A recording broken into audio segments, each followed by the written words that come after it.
sheep came back today off of the wetland easement, and they're pretty well conditioned. We will be hosting a petting zoo of sorts at the school district that we live in. So although the sheep also ran out of pasture out there, we needed them back so that we could transport them tomorrow morning. Not all of them. We're only taking a couple of goats, a couple of sheep, and hopefully the kids will really enjoy it. I posted a few weeks ago about how my school and my FFA chapter hosted a petting zoo. Unfortunately, my students will not be there to help me. It's much easier when I have my students and all of their animals. So this will be an experience because I've never done it on this scale with just my husband and I. Right around now is also when I start allocating lambs for our customers. So as I've mentioned before, most of my customer base are people looking to start their own flocks or buying seed stock that they will use for breeding. So a lot of my males, if they're good enough quality, are sold as breeding rams, and the ewes are usually sold as starter flocks. Now this is definitely interesting over here.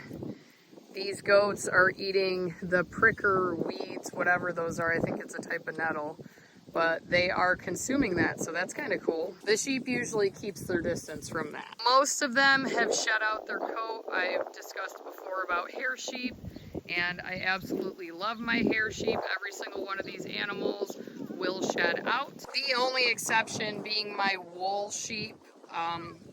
Right, that makes sense.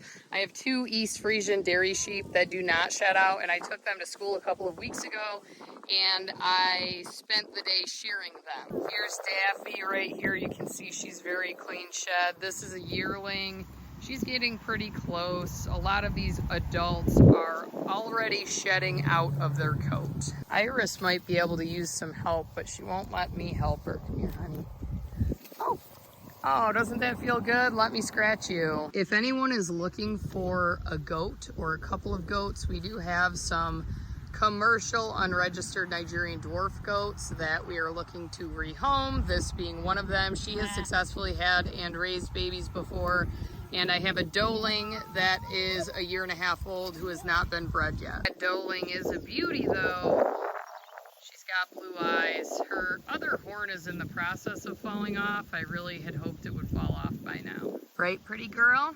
Just need to find you a new home. Overall, pretty clean lamb butts, which is what I like to see, because that means there's no parasite problems. I will also add that I have a couple that have had mastitis, and I will be looking to sell them. So if you are located anywhere in the Northeast and don't mind having bottle lambs, I have at least 3 or 4 that I will be looking to rehome sometime between now and the fall.